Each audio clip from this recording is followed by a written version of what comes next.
All right, welcome back to America Talks Live. Joining me now is Larry Klayman. He's the founder of Freedom Watch, former federal prosecutor, and it is Thursday. Larry, big day down in D.C. Lots of doings down there. Welcome. Welcome to you, Bill. Thank you. Okay, we can do this really simply. We're going to sum this up as quickly as possible. James Comey went and testified to the Senate Intelligence Committee, told him that nobody ever asked him to stop investigating anything. Nobody ever stopped investigating anything. The president told him he wanted to get to the bottom of this so that he could get on with his agenda. He's the leaker of the notes, the conversation between himself and the president about Mike Flynn. And by the way, Attorney General Loretta Lynch was playing politics back a year ago, and it kind of creeped me out. What are we going to talk about for the rest of the...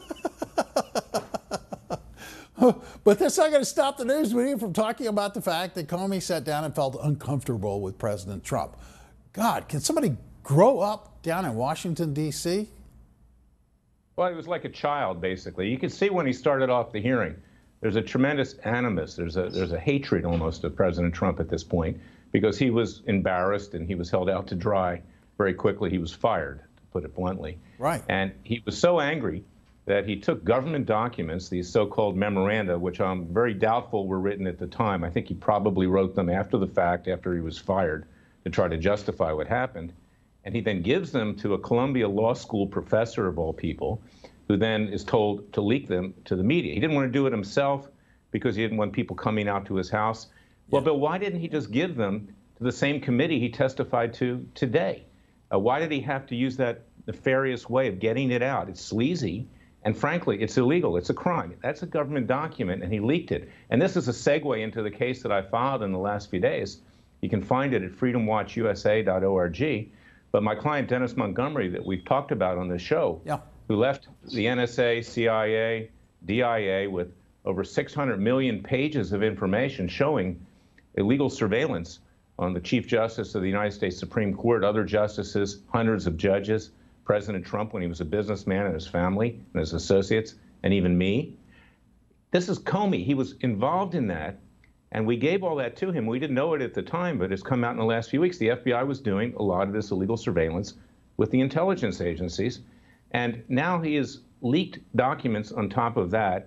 I sued him 2 days ago on behalf of Mr. Montgomery and myself because our cell phones and computers have been breached in the last 3 months. We've been surveyed ourselves again.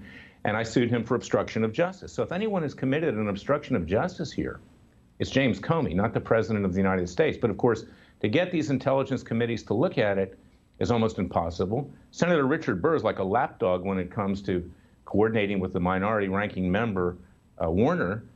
He said nothing at the outset, yet Warner goes ahead and viciously assaults the president verbally, and Burr sits there watching. You know, the Democrats have become the party of evil, and the Republicans have been the party of do nothing. And that's a very dangerous situation up there right now. The president's and his White House are being ground to a halt, and the presidency is in jeopardy, and the people of the United States are not getting any action on any front except this dog and pony show. Well, yeah, and this was a big dog and pony show. I mean, this was, it bordered almost on the silly. Frankly, from my perspective, because I'm not a political nerd, okay? Mm-hmm. I care about what government there is doing what it's supposed to be doing. It disturbs me enormously, all of these reports about surveillance of American citizens, and you know, they're unmasking. The case of Richard Montgomery is something that makes me angry. It's like, and nobody pays any attention to that. No one listens to that. Why not, Larry? Why isn't the greater public at large? Why isn't the media jumping on this? Because this is salacious. This is sensational. This is like everybody's worst fears about an evil government. Well, thank God for Newsmax. You're jumping on it. But I'll tell you, I was up on Capitol Hill today. I was with a process server, and I went politely and correctly over to the guards that were guarding the hearing room. And then I talked to the director of security for the Intelligence Committee, Senate Intelligence Committee. I said, we just want to very quietly serve Mr. Comey with this complaint. We don't want to embarrass him. We just want to do it the right way. And they obstructed the service of process of this complaint, an obstruction of justice in and of itself, because the process server is an officer of the court. We didn't have to serve him in the hearing room. We could have served him outside. So I then delivered a copy to Senator Burr's office, and I told his scheduler because no one wanted to come out, please have Mr. Burr give this to Mr. Comey, Senator Burr. Yeah. And she looked at me like I was from Mars. You know, why would you ever sue the director of the FBI, the former director? Well, you know what?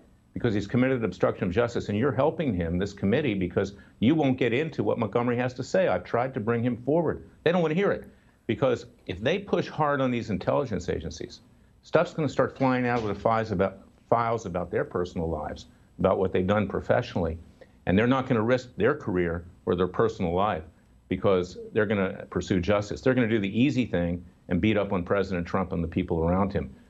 Because, frankly, the Republican establishment wants to run their own candidate in 2020. They don't want Trump.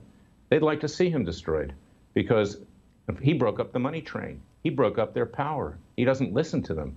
The Republicans are the flip side of the same coin of the Democrats when it comes to destroying the Trump presidency.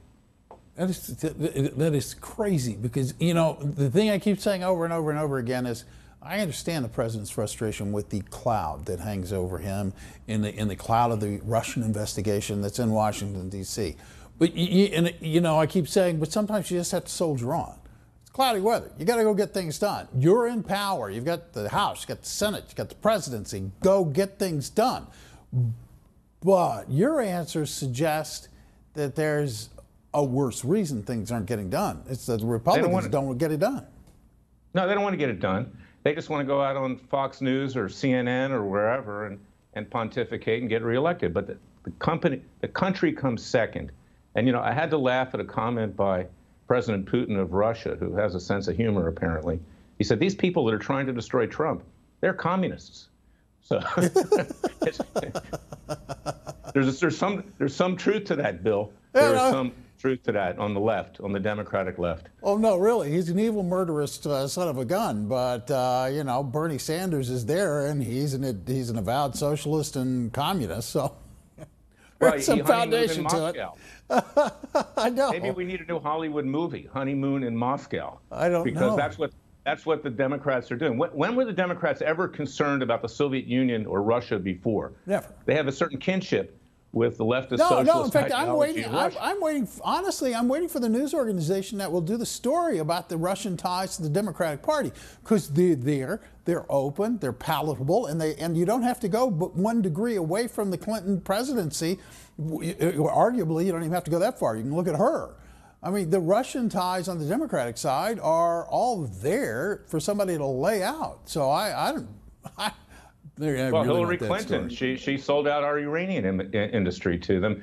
Tom Steyer was involved with that. Yeah, Tom Steyer, who is a major contributor to the Democratic Party, has got plenty of Russian business ties, and he was indirectly involved in that deal. Not directly, but indirectly involved in that.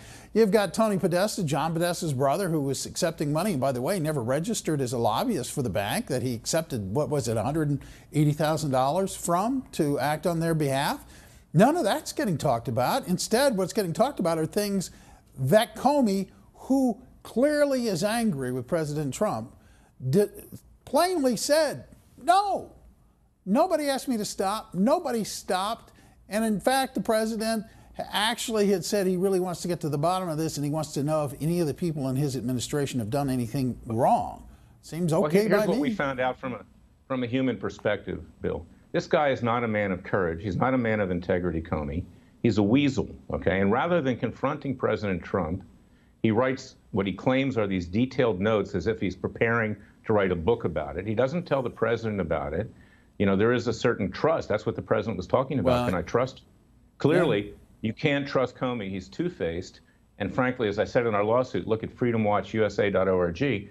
He himself, ironically, should be indicted for obstruction of justice because we have this massive surveillance. He covered it up. .org. Remember that? We're out of time. Go there, look at it. Read up on Richard Montgomery, too, while you're there. You need to. Thank you, Larry. Appreciate you. All right, the rest of you, remember, you keep it here on Newsmax TV. It's entertaining all day long. And stay connected with us at newsmax.com.